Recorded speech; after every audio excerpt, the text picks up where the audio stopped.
nationwide. Kayo mga buwaka ng ina ninyo, ikaw, kayo dyan, na mga hinayupak na mga supot na kongresistang mga kawatan, kung meron kayo dapat unang ipatawag, si Marcos Jr.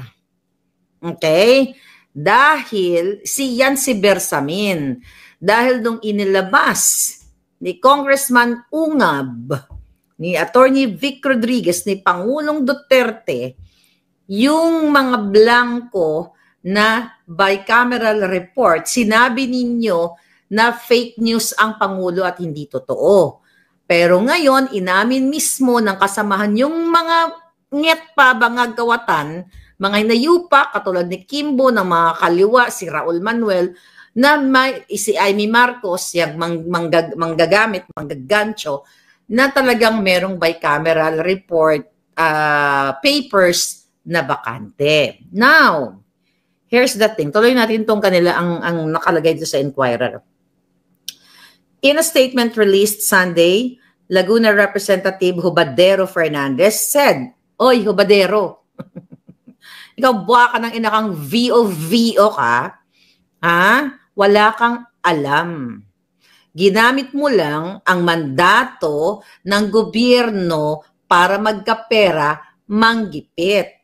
Ha? Inilagay-lagay mo yung pangalan ko, pangalan ng mga kaibigan ko, mga palangga ko, sa dyaryo, pero ni isang tuldok, wala kang sinend na invitation.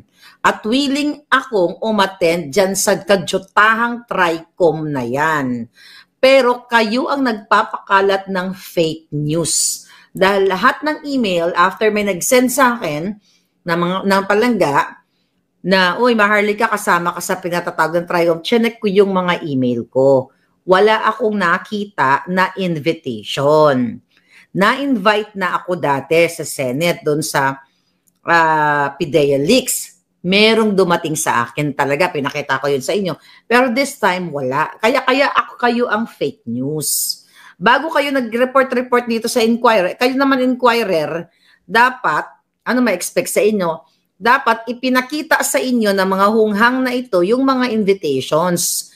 Kasi nakalagay dito, yan, ulitin natin, in a statement released Sunday, Laguna Representative Dan Hobadero Fernandez, Vovo, said the probe wouldn't tackle how. Said the probe would tackle how disinformation spreads online. It is important on public perception and national security and the measure needed to combat it. So, Fernandez, who heads the Committee on Public Order and Safety, will preside over the hearing. Sabi dito, Filipinos have the right to know the truth. We have to protect them, for our fellow Filipinos also spread fake news that spreads fear and division in our society. Ikaw, nagunggong ka, kung meron man nagpapakalat ng peking balita, yang amo mo. Si Bangag Jr., si Lisa Tanas, na lahat ng nagko-comment sa kanya na sinasabing sexy siya, pero butod. Sinasabing maganda siya, pero parang kinuskos sa puwet ng kaldero yung pagmumukha ni Lisa Tanas. Yan ang fake news. Now, number 1C, ito, below is the list of invited personalities who were known to showcase political discourse. Masyado kayong halata na 6.352 trillion na buwaka ng ina nyo. Ikaw. Dan Fernandez, Huadcom, TRICOM, buwaka ng ina mo. Vovo ka. Okay? Pinatawag mo, sino-sino itong mga pinatawag nila mga palangga? Malutikia, Jason Sa, Crisette Loretta, Mark Anthony Lopez, Alan Troy, MJ Kiambao, Vivian Rodriguez, hindi ko to kilala, Miss Ethel Pineda, Lorraine Badoy, okay? Jeffrey Celis, Lord Byron Cristobal, si Tio Moreno, Old School Pinoy, Attorney Glenn Chong, si Coco Locoy, si Joey, si Claro, hindi ko to kilala si Claro, si Claire Eden Contreras. Ako yun. Okay? Tangina, nasaan yung email? Nasaan yung email? Saan yung, o baka naman pinadala nyo na naman doon sa 6 Drive ba yun? Sa Pasig na inventon yung address sa akin. Si Agent Morales, si Optics Politics, si Maricar Serrano, si John Abines, si Attorney Trixie Angeles, si Maui Spencer, si Boss Dada, si Ibi Hugalbot or Jugalbot para sosyal, si Cathy Binag, ayan, pagkakataon mo na yan, Cathy, si MJ Mondihar ng SMNI, si Susain Batalla, hindi ko ito kalala. Ito number 1. Ito yung susunod. Joe Smith Medina, aka Political Witch Boy. Ikaw, Fernandez, at ikaw, Lisa Tanas, na puki ng ina ka, okay? Ikaw, Bangag Jr., kasi itong si Joe Smith Medina, kaibigan ni Lisa Tanas ito. Sana nga lumabas itong taong ito eh. At i-booking kung ano yung nalalaman niya. Maraming alam to. Pero itong taong ito ay wala po yan sa Pilipinas. Nasa Thailand yan. Kung may utak, ikaw, Fernandez Hubadero. Fernandez na walang alam kundi ang magpa-power trip.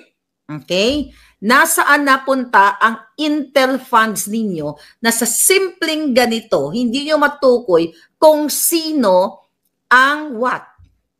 Kung sino ang admin ito, sino talaga ito. Actually, aaminin ko na sa inyo ngayong araw na to. Okay? Ako si Political Witch Boy. Okay? Nag-iiba ako ng anyo. Patunayan ko sa iyo ngayong araw na ito, ngayong moment na ito, kung gaano katanga itong mga buwaka ng inang ito.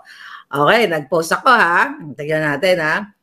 Ngayon si Political Witch Boy. Para malaman ko, para ipakita ko sa inyo kung sino si Political Witch Boy. Okay, ready ka na ba, Fernandez? Ha?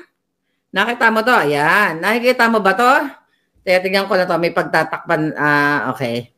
May tatakpan lang ako na isa dito na aking troll. Troll page. Okay? Takpan lang natin ang bonggang-bongga. Kasi ayoko to makita ni Lisa Tanas. Tayo, Ma'am Parvina. Tatakpan ko lang to. That's the rest. Okay. Pengen lang Scotch tape dyan. Okay. Papakita ko lang to. May tatakpan lang tayo palangga. Tatakpan ko lang to at baka makita ni Dan Fernandez. Okay? Papakita ko na ako po si Political Witch Boy. Okay, tingnan natin ha. Tatakpan na natin itong, dalawang page ko. Marami kasi akong page palangga eh. Akala ni Lisa siya lang ang marunong. Okay, itong isa okay lang to makita. Wala naman yan. Non-working holiday naman yan. Okay. Okay. Ay, shoot. Wait a minute. Ito na lang. Ipakita ko sa'yo. Nakita niyo ba yan? Okay. Ayan Political Witch Boy. Papakita ko sa Dan Fernandez. Isusulat ko. Real time to. Real time. Ayan. Dali lang. Real time to. Papakita ko sa'yo na ako si Political Witch Boy. Alright? Post natin to ha. Kaya kasabi ko, taka na mga to. Akala ko ba matatalino kayo? Okay? Sayang naman ng Intel na hindi pala kayo matatalino. Akala ko ba may budget kayo sa Intel? O, post natin ha. Post natin mga palangga. Hi Hubadero. Ayan. Hi Hubadero. Jutang Jinina mo. Yan. Hi Hubadero. Ayan. And, okay, Habadero na lang. Tsaka na iba. Jutang Jinina mo. Okay, tingnan natin ha. Tingnan nyo to, abangan nyo to.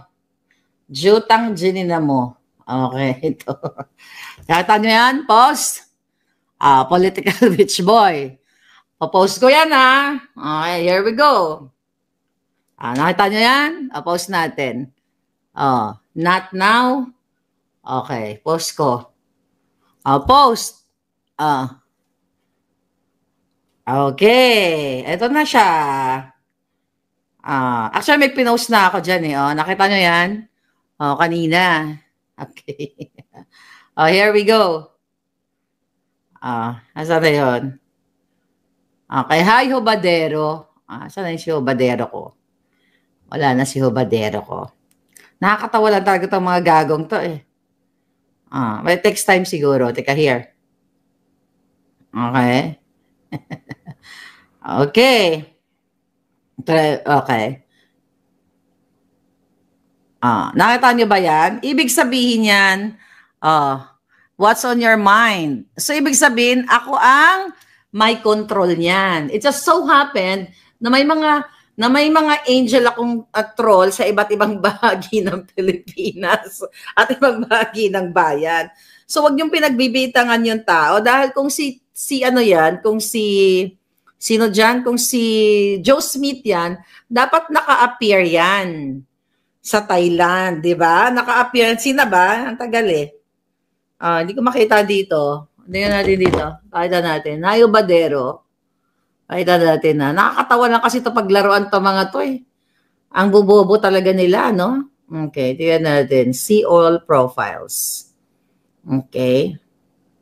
Pakita natin ha. Okay. Political wish boy. Ayan, Hayo Badero. Nakita nyo na. Pakita ko sa inyo, mga hitad. Ang sarap kasi nilang paglaruan. Ito na. Share screen natin. Tignan ko lang to.